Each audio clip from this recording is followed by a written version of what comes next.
Hello, Cathy and Gwyn. This video is for you, and it's only visible by you, so don't worry about it being online. If you share the link with other people, they will be able to view it, but it cannot be found and searched for. Okay, so I'm going to quickly run through a few of the fundamentals that we've gone through, especially spinal extension work and flexion work, and a little bit of the hip drills as well. This will only take a few minutes, but with each one, obviously, you would perform slower. But I just want to make sure I get the teaching points across for each position, okay? So it's good to start with the cat-cows. And in the cat-cows, you're trying to go through that full flexion and full extension. So try not to only flex and extend in sort of 1 or 2 points in the back, yeah? When you round off, try and keep rounding the whole way down the spine. And when you push that tailbone up, unravel the back, really lift high into that full extended position and completely round as you push away. Exhale as you look down. Inhale as you look up. Go for maybe 3 or 4 repetitions to each direction. There's alternatives to those as well. If you want to just focus on the mid to upper back, for you, Gwyn, this would be good. If you sink down onto your heels, bring your hands just in front of your knees, it'll actually encourage more thoracic extension as you lift. Because my hips are in this acute position, it allows me to extend from further up my back rather than through the lumbar. So try and hold this for a good 10 to 15 seconds. Round off once, breathe in, and then extend again for 10 to 15 seconds. Repeat that 3 or 4 times, concentrating on that extension of your mid to thoracic spine. From there, you can also then go in towards that upward and downward dog, the one that we did earlier today on, what day are we today? On Tuesday.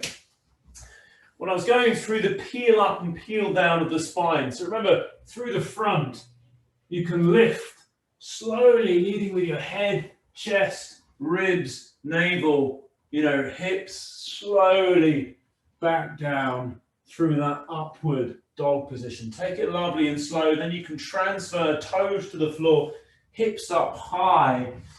As you exhale, push your tailbone up to the ceiling and slowly drive those heels to the floor, yeah? Breathe from here. You can then walk back and you can do your roll-ups with your abs drawn in. Pull through the belly, squeeze your bum, stack yourself straight, and then slowly back down for the next repetition. Walking forwards. You can drop to your knees first if you wish, and slowly try and spread back down to the floor. Peel yourself up, transfer up into that downward facing dog, and then slowly walk back. So my spine is going through, like the cat-cows, it's going through full flexion, full extension, but it's just way more dynamic in that position. You have to rely on the strength of your arms as well to control that eccentric phase in the upward facing dog. All right, so let's move over then to, actually no, first, sorry, one more for the back. When you're on your back, don't forget the peel and spread through a hip bridge position.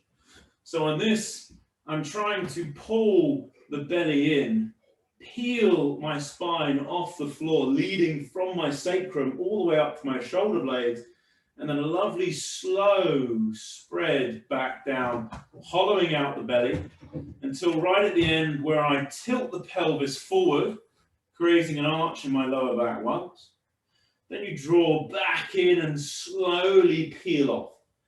Bum should be fully engaged, thighs fully engaged at the top.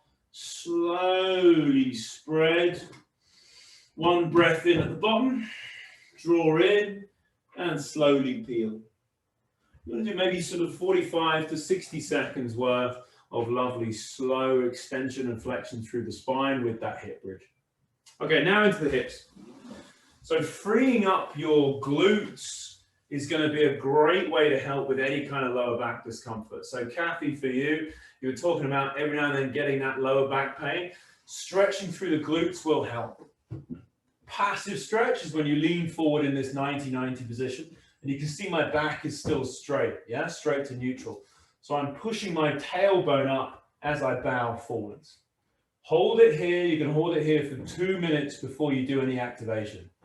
The activation from here is isometric first, which means there's no actual movement, just contraction. So I'll push my left leg down hard into the floor for 20 seconds. Take a deep breath in. As I exhale, I'll pull myself further into the stretch, pause and hold again, and you passively relax. The next phase is the push and pull, where I actively go through that kinetic stretch, using my hands to help me up, use my belly and groin and the thigh to pull me down to the floor, and then use my bum, my hips, my glutes to push me all the way back up. You can use your hands as stabilizers, or you can try and take your hands off the floor as you slowly bow through to your end range of motion. You want a good 3 or 4 repetitions here, strengthening up through that hip complex. From there, to transfer to the other side, you can have your hands on the floor and you can hinge open, yeah, hinging through that top leg if you wish, to then slowly transfer over to the other side, where you would then repeat the same pattern.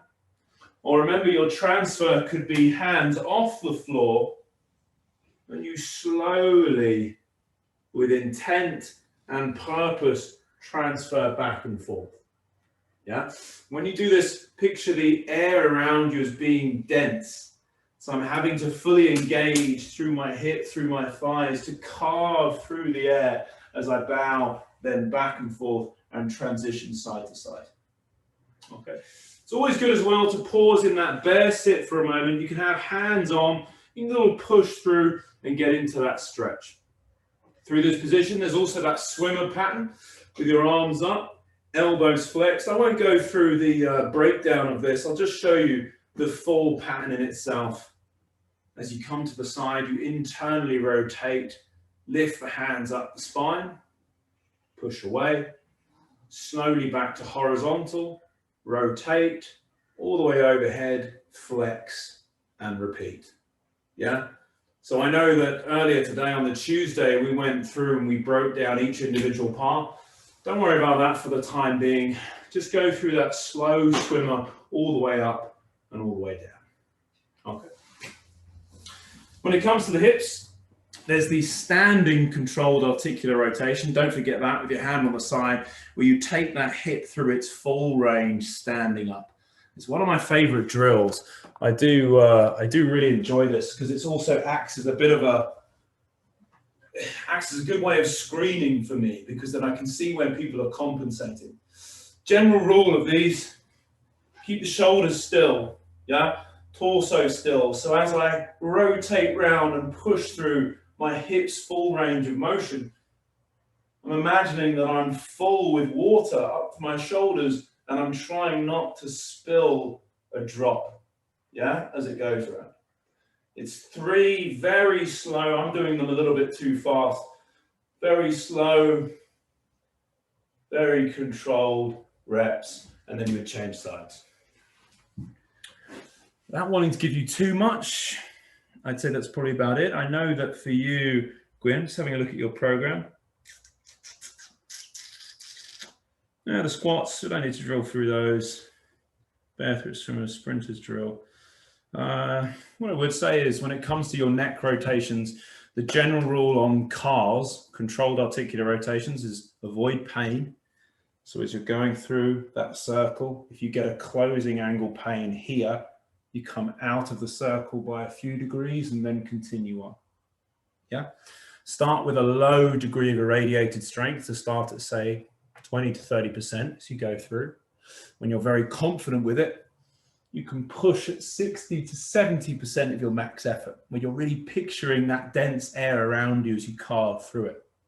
So you can even apply the same thing with any of your controlled rotations with the hips as well. If you're doing it as a bit of a warm-up, or if it's early in the day, or if you've been sitting at your desk, then you would want to just maybe go at 10 to 20%. Try and relax through that full range first. Yeah. And when you feel really confident with it, then you just start to push that a little bit further, a little bit harder. So always avoid pain. Now, that should give you enough to go by for the time being. And I'll give you more after the next one. All right. So thanks very much. I hope you found this informative. Give us a call if you have any questions on it, and I'll see you again soon. Take care.